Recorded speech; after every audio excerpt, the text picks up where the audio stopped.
Baik, Assalamualaikum warahmatullahi wabarakatuh. Halo semuanya, sebelumnya saya izin untuk memperkenalkan diri terlebih dahulu. Perkenalkan, nama saya Syed Barda dengan NIM 211-201-231-30051 dari Departemen Teknik Komputer Universitas Diponegoro, Angkatan 2023. Pada kesempatan kali ini, saya akan mencoba untuk melakukan presentasi hasil tugas mandiri mata kuliah Teknik Mikroprosesor dan Antarmuka yang berjudulkan Rancang Bangun Sistem Monitoring dan Kontrol Otomatis Smart Greenhouse berbasis SOC SP32. Masuk ke bagian pendahuluan, latar belakang proyek ini adalah kebutuhan akan efisiensi irigasi pertanian modern.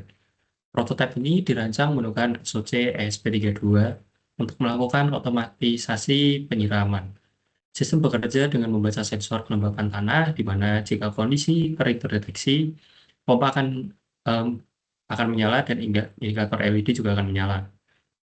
Keunggulan sistem ini adalah integrasi komunikasi serial I2C ganda yang menggabungkan RTC DS1307 untuk manajemen waktu dan OLED SSD 1306 untuk pemantauan data secara real time.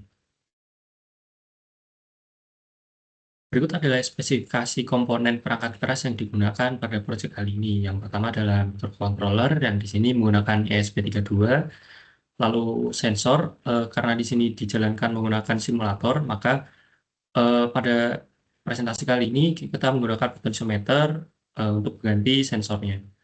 Namun untuk realisasinya secara nyata bisa digunakan sensor soil moisture atau pendeteksi kelembapan tanah. Lalu untuk peripheral digital terdapat modul relay satu channel untuk mengendalikan pompa air dan LED 5 mm sebagai indikator status. Lalu antarmuka serial yang menggunakan protokol I2C untuk OLED display dan modul RTC. Lalu yang terakhir adalah satu daya yang dimana sistem disuplai tegangan 3,3 volt dari regulator ESP32 dan 5 volt dari USB. Nah, selanjutnya adalah antarmuka mikrokontrolernya. Pada saat ini ditampilkan diagram blok dan juga rangkaian sistemnya. Bisa dilihat bahwa SP32 memiliki fungsi sebagai pusat pemrosesan. Ia menerima data input dari sensor analog dan modul RTC via jalur komunikasi data. Dan selanjutnya ESP32 akan memberikan sinyal output digital ke aktuator atau relay dan mengirimkan data visual ke layar OLED. Nah, selanjutnya adalah rangkaian dan algoritma program. Eh, Berikut adalah tabel koneksi atau wiring yang digunakan pada proyek kali ini. Bisa dilihat untuk jalur komunikasi I2C, SDA, dan ECL untuk RTC dan OLED terhubung ke GPIO 21 dan GPIO 22. Lalu untuk input analog dari potentiometer atau sensor itu masuk ke GPIO 34 dan untuk output control relay terhubung ke GPIO 5 dan indikator LED terhubung ke GPIO 18. Nah, selanjutnya adalah algoritma program yang dimana algoritma program ini berjalan dalam 5 tahapan utama. Yang pertama itu tahapan inisialisasi yang dimana tahap ini mengaktifkan serial, pin digital, dan juga bus I2C. Lalu yang kedua adalah loop utama, di mana pada bagian ini membaca waktu dari RPC dan nilai tegangan dari sensor atau potentiometer pada simulasi kali ini. Lalu yang ketiga adalah konversi dan keputusan, di mana nilai dari deteksi sensor atau potentiometer nantinya akan dikonversi ke dalam bentuk persentase, dan jika kelembapan atau nilai deteksinya itu di bawah 30%, sistem akan memutuskan bahwa kondisi tanah itu kering, dan relay akan aktif secara otomatis dan juga LED dan memberikan status pompa itu on atau menyala.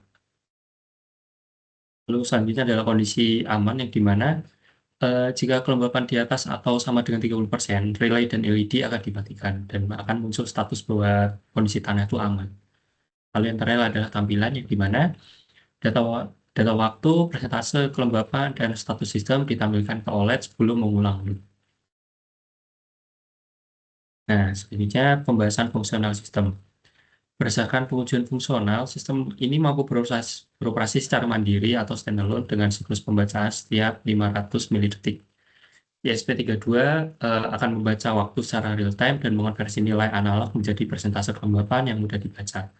Logika kontrol juga berjalan sesuai harapan, yaitu memicu pompa hanya pada saat ambang batas kekeringan di bawah 30%, sehingga efisiensi air terjaga. Mungkin akan dibuktikan dari demonstrasi yang akan dilakukan setelah PPT ini selesai. Dan berikut ada cuplikan kode program, di mana dalam program ini saya menggunakan beberapa library. Yang pertama itu adalah aware.h, terus ada fluid SSD 1306 dan RTC library. Bisa dilihat di sini pada fungsi loop terdapat fungsi map untuk mengubah nilai analog 0 sampai 495 menjadi 0 sampai 100%. Lalu ada struktur control if else yang digunakan untuk logika penyiraman. Lalu ada digital write dengan nilai relay pin dan high saat kondisi kering dan low saat kondisi basah. Nah, mungkin karena sudah sampai berada di akhir PPT, mungkin langsung saja kita lanjutkan ke demonstrasi rangkaiannya.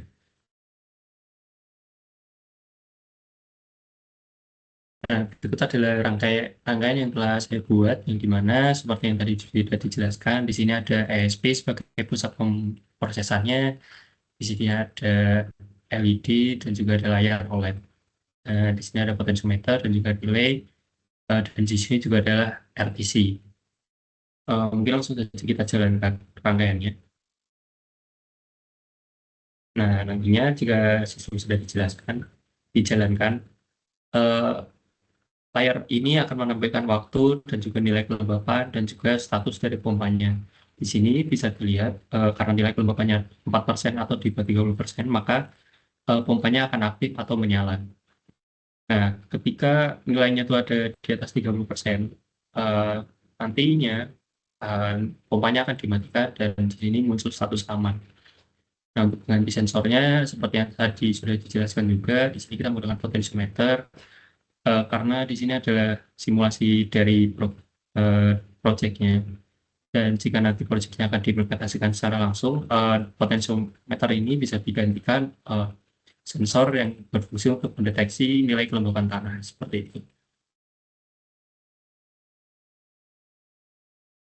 Mungkin karena demonstrasi juga sudah kita lakukan, mungkin sekian saya presentasi kali ini. Jika ada kesalahan atau penjelasan yang kurang jelas, saya mohon maaf. Sekian, terima kasih. Wassalamualaikum warahmatullahi wabarakatuh.